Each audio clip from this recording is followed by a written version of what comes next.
Iniziamo con la storia di oggi. È cominciato tutto un sabato pomeriggio. Amy era uscita a prendere dei campioni di vernice per la stanza degli ospiti, una cosa di cui parlava da settimane, ma che non aveva mai fatto. Ho pensato di fare un po' di pulizie con la casa vuota. Di solito non sposto i mobili del salotto, ma il tappeto aveva bisogno di una bella aspirata, così ho spostato un po' il divano. Ed è stato lì che l'ho visto, un anello d'argento. Era lì tra il battiscopa e la gamba del divano. Mezzo coperto di polvere, una fascetta sottile e semplice con una piccola pietra blu al centro. Non lo riconoscevo, di sicuro non era di Amy. Lei non porta argento, solo oro, e non sceglierebbe mai qualcosa di così delicato. Il suo stile è più audace e vistoso.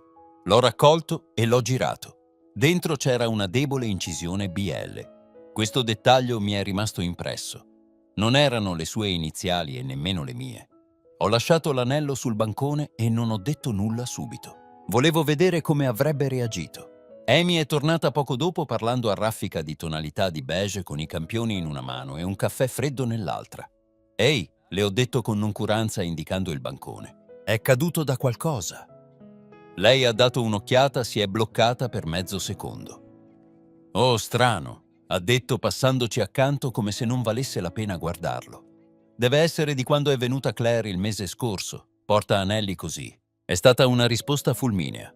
Fin troppo. Aspettavo che lo prendesse e lo guardasse, facesse qualcosa. Invece niente. «Ma Claire non viene qui da marzo, giusto?» Amy ha fatto una smorfia. «Era marzo? Mi sembra più recente». Non sembrava convinta. Ha cambiato argomento all'istante. Mi ha chiesto se avessi annaffiato le piante sul retro, e così l'anello è scomparso dalla conversazione, ma non è scomparso dai miei pensieri. Non ho più parlato dell'anello. L'ho lasciato lì sul bancone per un paio di giorni, nessuno l'ha toccato. Amy non ha mai chiesto niente, non l'ha mai spostato. Era come un tacito accordo per ignorarlo. Ma qualcosa era cambiato. Quella settimana ho iniziato a notare cose che prima ignoravo. O forse le avevo viste, ma non avevo voluto collegare i punti. Aveva cominciato a fare la doccia con la porta chiusa a chiave. Non sempre, ma abbastanza spesso da farmelo notare. Il suo telefono, che prima lasciava sul tavolino o in carica in cucina, adesso lo aveva sempre addosso a faccia in giù con le notifiche silenziate. Le chiedevo a che ora sarebbe rientrata e la sua risposta era sempre troppo vaga per essere utile.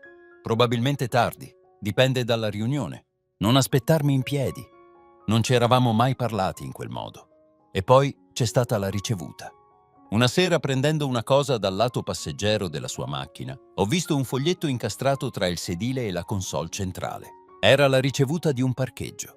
Risaliva a 2 giorni prima a un garage a Northwood. Il punto è che noi viviamo a Brooklyn e Amy lavora nella direzione opposta. Northwood è a mezz'ora di macchina verso nord e non abbiamo amici lì né clienti. Niente che potesse portarla in quella zona della città. Quando è scesa in garage, le ho chiesto con la massima naturalezza: «Sei stata a Northwood in settimana?» Ha sbattuto le palpebre. «Northwood». Le ho mostrato la ricevuta. «Ah sì, è stato... Ho avuto una riunione con un fornitore all'ultimo minuto. Era in un bar lì. Strano. Pensavo che i tuoi fornitori fossero quasi tutti locali». Ha alzato le spalle, un gesto troppo brusco. «Beh, questo no». Nessuna scusa, nessuna spiegazione, solo quel tono che diceva chiaramente: «Chiudi il discorso». E l'ho fatto a voce alta. Ma nella mia mente ho iniziato a mettere tutto in un fascicolo. L'anello, le porte chiuse, i silenzi che prima non esistevano. Non la stavo accusando. Non ero arrabbiato. Non ancora. Stavo solo facendo attenzione. Arrivato alla 3ª settimana, avevo la mia piccola routine. Sveglia presto, caffè, controllo del contachilometri della sua macchina prima che uscisse. Tenevo una nota sul telefono per segnare i chilometri. Niente di ossessivo, solo numeri. Se diceva di essere andata al lavoro e tornata, il totale doveva essere circa 15 chilometri tra andata e ritorno. A volte erano di più, 30-45, una volta persino 75. Non dicevo nulla. Ho iniziato a usare l'iPad che avevamo in comune, quello a cui entrambi avevamo accesso e che lei non toccava da mesi. Niente di interessante nelle sue email, ma aveva dimenticato di fare il logout dal suo calendario. Lavorava nel marketing, gestiva campagne fornitori, tirature di stampa, le solite cose. Ma i pranzi strategici, quelli erano nuovi, specialmente quelli ricorrenti. Non l'ho affrontata. Ho comprato un registratore vocale da $25 su internet. Era minuscolo. L'ho nascosto dietro la pila di libri sulla mensola dell'ufficio, quelli che usava quando lavorava da casa 1 o 2 volte a settimana. Non se n'è mai accorta. La prima volta che ha lavorato da casa, dopo averlo messo, ho controllato la registrazione la sera stessa. Niente. Solo il ticchettio sulla tastiera, la sedia che cigolava e lei che sgranocchiava patatine. 3 giorni dopo ha lavorato di nuovo da casa. Ho ascoltato quella registrazione appena tornato. Questa volta c'era una chiamata. Aveva messo il viva voce. La voce di lui era profonda, sicura, vellutata. «Ehi, mi manca la tua faccia». Lei rise. «L'hai appena vista?» Ho messo in pausa. Le mani non tremavano. Non ho riavvolto la registrazione. Fissavo la luce intermittente come se potesse spiegarmi ciò che avevo sentito. La chiamata è durata 9 minuti. Parlavano di un bar panoramico di un tizio di nome Brandon e del fatto che fosse meglio non chiamare stasera perché lui iniziava a sospettare. Quel lui ovviamente ero io. Ero lì nel mio studio ad ascoltare un estraneo dire il nome di mia moglie con una naturalezza che non riconoscevo più. Ho salvato il file, gli ho dato un nome e non ho detto niente a nessuno. Un paio d'ore dopo Amy è tornata a casa con del cibo thailandese da sporto. «Ho preso il tuo piatto preferito», ha detto posando il sacchetto sul bancone come se nulla fosse. «Non ho fame», ho risposto. Lei non ha chiesto il perché. Quella sera ho capito che mi serviva più di una registrazione. Mi serviva una prova concreta. Il portatile nell'armadio in corridoio era lì da quasi un anno.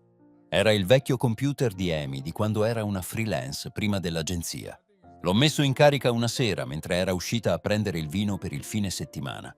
Si è acceso molto più lentamente di come ricordavo, ma non aveva cambiato la password. Il desktop era un disastro, cartelle ovunque. Non sapevo bene cosa cercare finché non ho aperto il browser. Era ancora loggata su Facebook e anche su Messenger. L'icona delle notifiche segnava 2 conversazioni non lette. Ho cliccato la prima.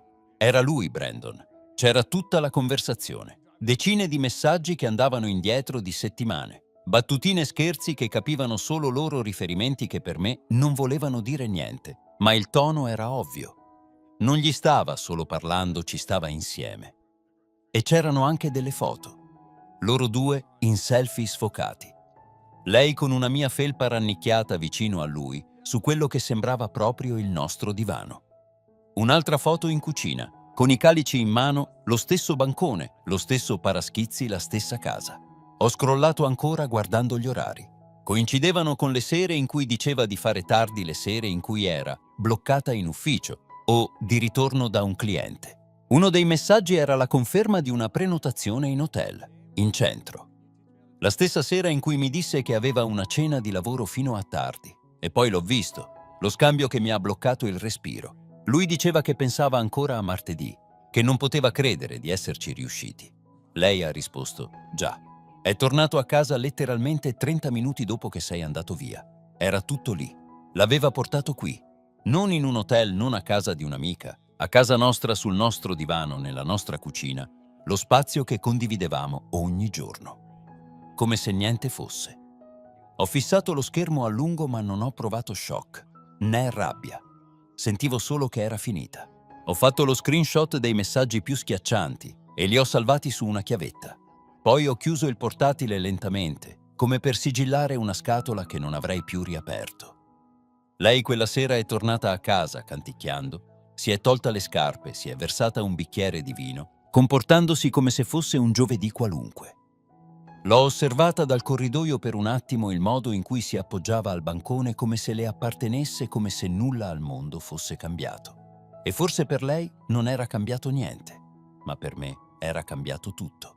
Non ho detto una parola quella notte, niente domande. Non ho tradito nessuna emozione. Sono solo andato di sopra, mi sono messo accanto a lei e ho fissato il soffitto finché tutto è diventato silenzio. La mattina dopo mi sono alzato presto. Ho preso gli screenshot che avevo salvato sulla chiavetta e li ho stampati. Solo alcuni. La conferma dell'hotel, i messaggi, la foto di loro due sul nostro divano. Li ho infilati in una busta gialla e l'ho messa al centro del tavolo in cucina. Quella sera è tornata a casa più tardi del solito, le 21:47. Lo so perché ho controllato. Le gomme hanno scricchiolato lente sulla ghiaia del vialetto come se la stesse prendendo comoda. È entrata con un sacchetto di cibo da asporto. «Ehi», ha detto sorridendo come se andasse tutto bene. «Ho preso quegli hamburger che ti piacciono». Non ho risposto, ho solo fatto un cenno verso il tavolo della cucina.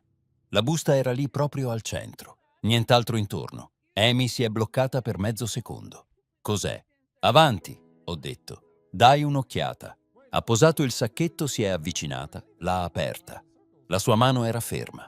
I suoi occhi no. Ha tirato fuori prima la conferma dell'hotel, poi uno screenshot di lei e Brandon, quello in cui indossa la mia felpa seduta sul nostro divano, mentre rideva come se non si fosse appena costruita un'intera seconda vita dentro la mia. La sua mascella si contrasse. Poi le sue parole: «Ma fai sul serio, hai frugato tra le mie cose. Tu hai portato un altro in questa casa». Lei ha fatto una risata secca tagliente come un riflesso. «Stai esagerando, esagerando. Mi sono avvicinato. Mi hai mentito per mesi. Mi hai fatto dubitare della mia stessa memoria. Ti sei seduta di fronte a me ogni sera e mi hai raccontato storie che non esistevano. Non sai com'è stato, Joseph. Eri sempre così, così distante, sempre perso nei tuoi pensieri. Ho mantenuto la voce calma. Quindi mi hai tradito». «No», ha sbottato lei. «Non è stato così. Non si trattava di lui. L'ho fissata. Ma lui era in casa nostra». Silenzio. «Dovresti andare», ho detto. Ha sgranato gli occhi. «Cosa, la tua borsa è all'ingresso? C'è solo l'essenziale». Ha sbattuto le palpebre. «Mi stai cacciando di casa». «No, Amy. Te ne sei già andata tu. Sto solo mettendo le cose in chiaro. Non pensavo che l'avresti fatto davvero», ha detto a bassa voce. Non ho risposto. Non ce n'era bisogno.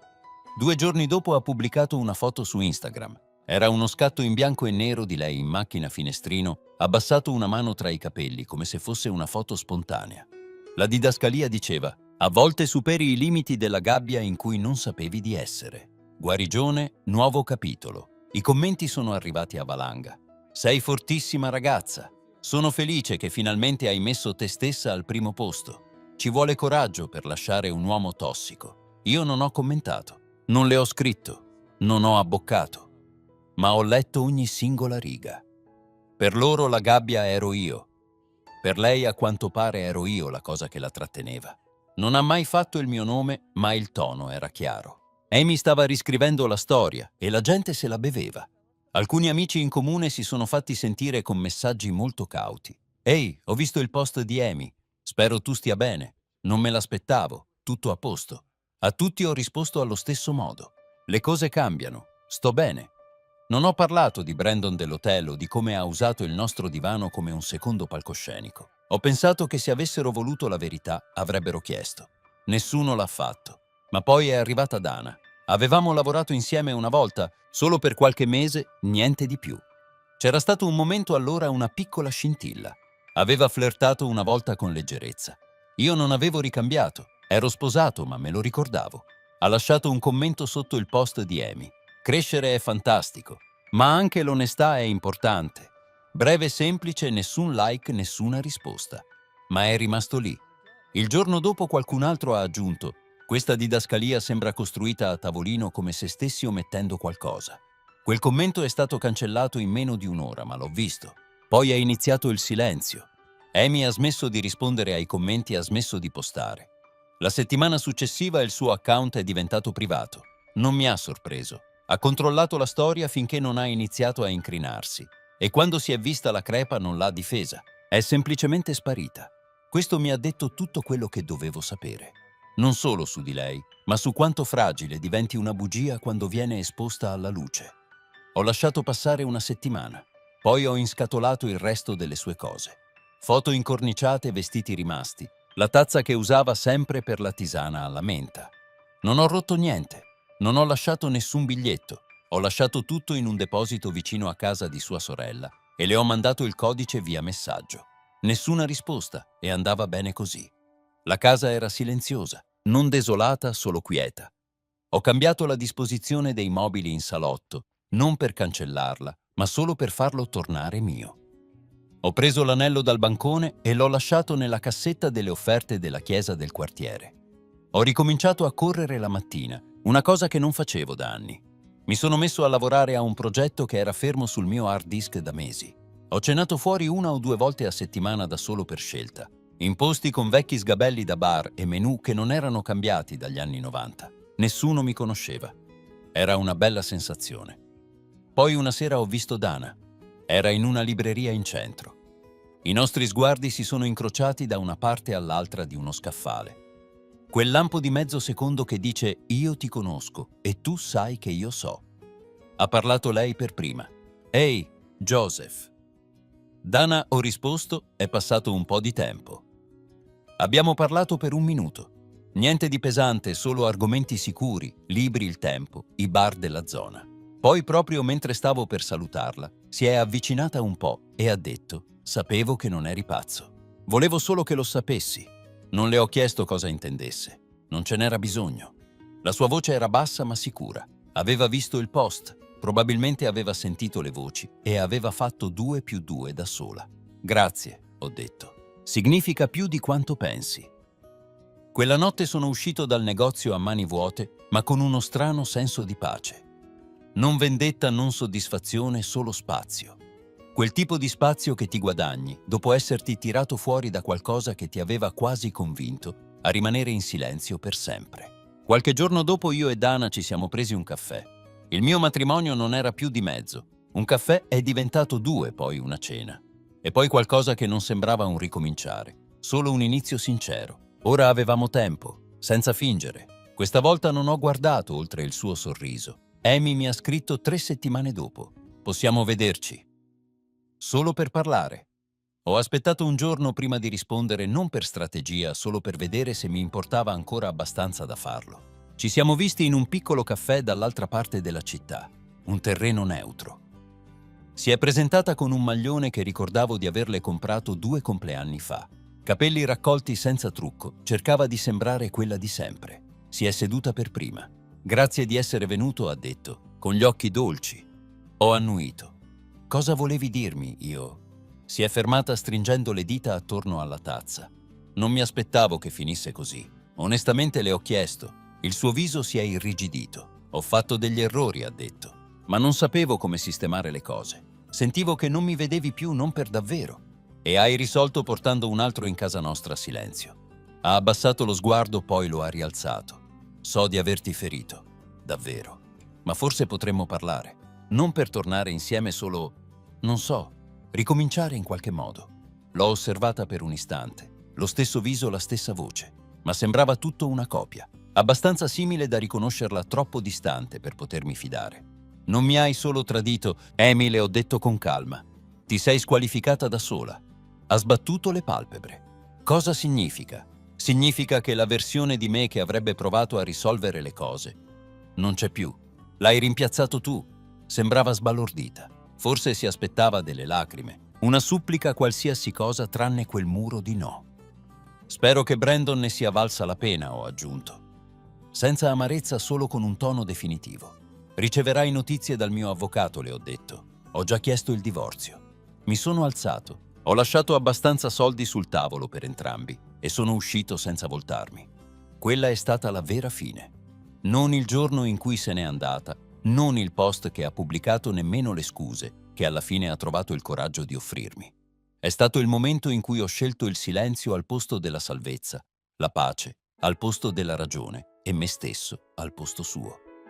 Questa volta non c'era silenzio, c'era solo chiarezza. Grazie per la visione. Ganglios linfáticos. Permite fuerza de atención en varias direcciones.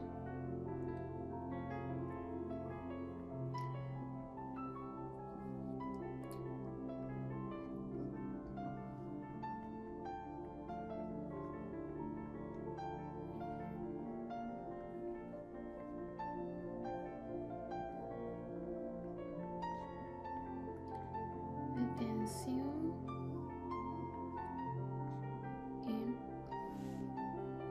en varias direcciones.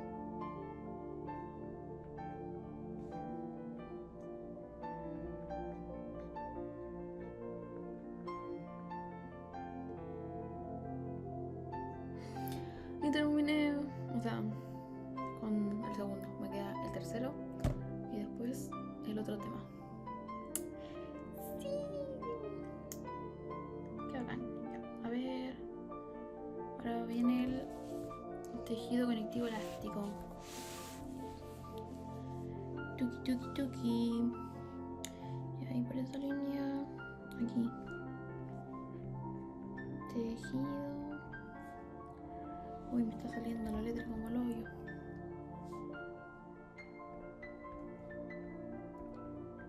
Tejido conectivo elástico.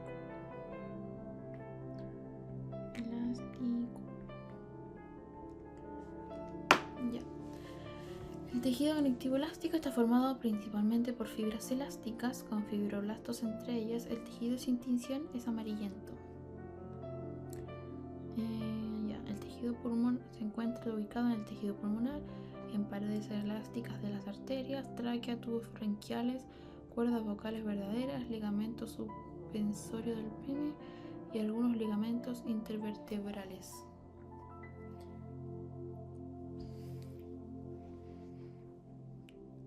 Mi niño, y te voy a robar de tu casa, mi niña. 46.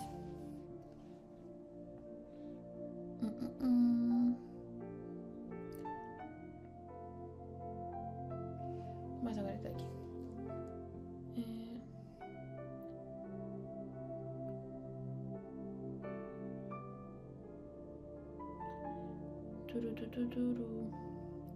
Aceptar, no, ¿cómo fue eso? Ay, mamá, qué loco. Bajar eso ahí.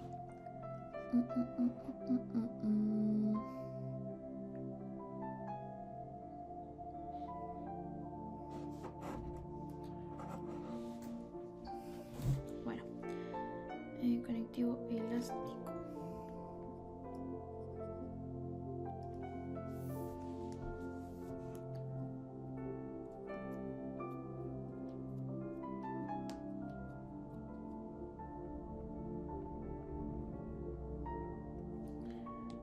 Te hagas la sorprendida que este truco se da solo una vez en la vida.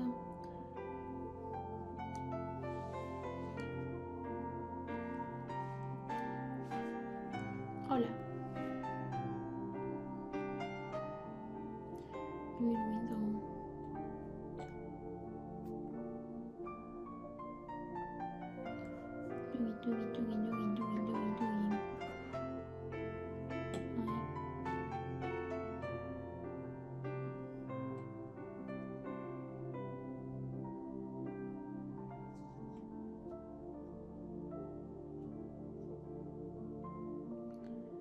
Story. ¿Qué?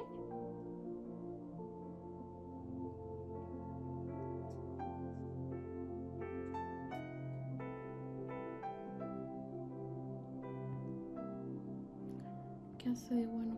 Nada. Nada. Nada de bueno. ¿De dónde eres? ¿De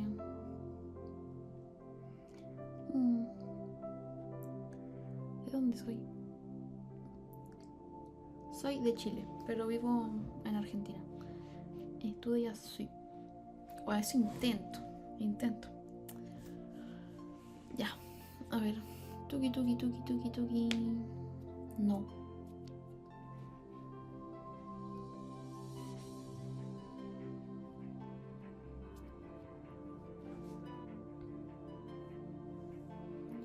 Rechazar. En La Rioja.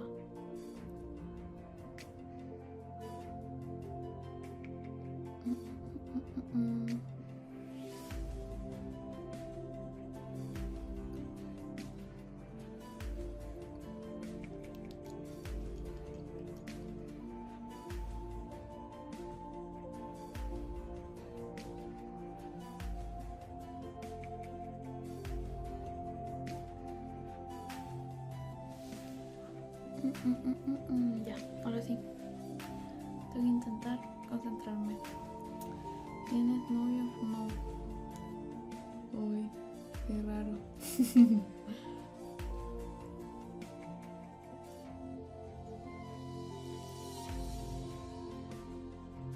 Según yo, música relajante.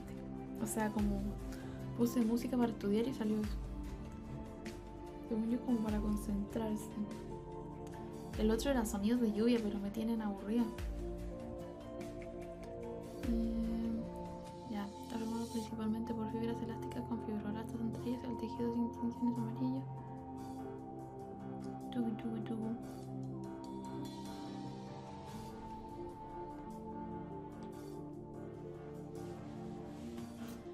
Hija de la ciega. Estoy sola, estoy bien ciega.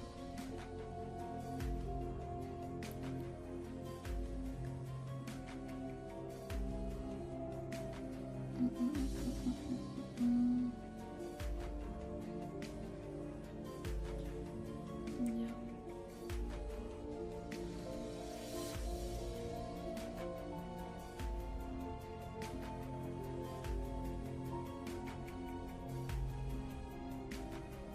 Te escribo. ¿Qué?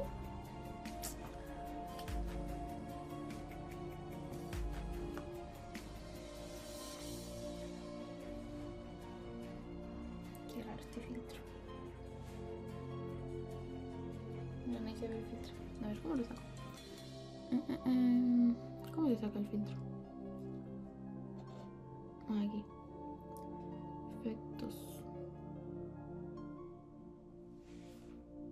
Como que me levanto la cara.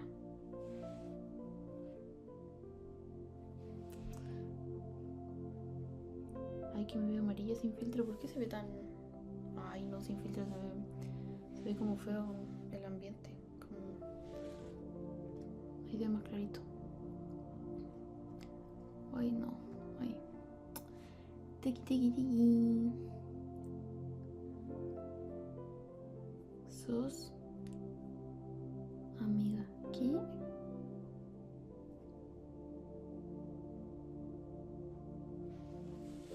What?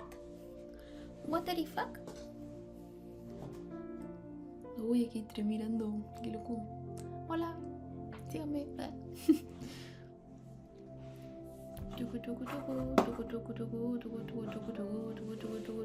Ya. Está formado por fibras elásticas con fibroblastos.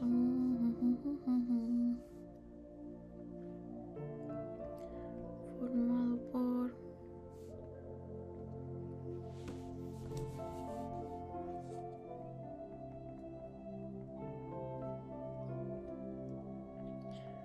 fibras elásticas con fibroblastos.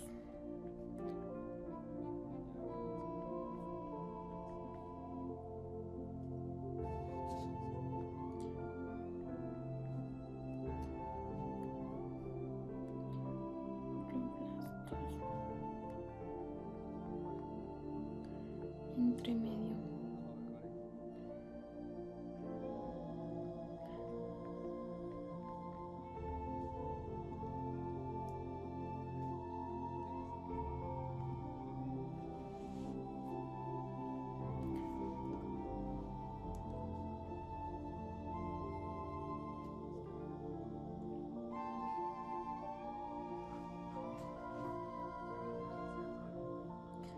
Ya con fibroblastos entre ellas. El tejido sin tensión es amarillento.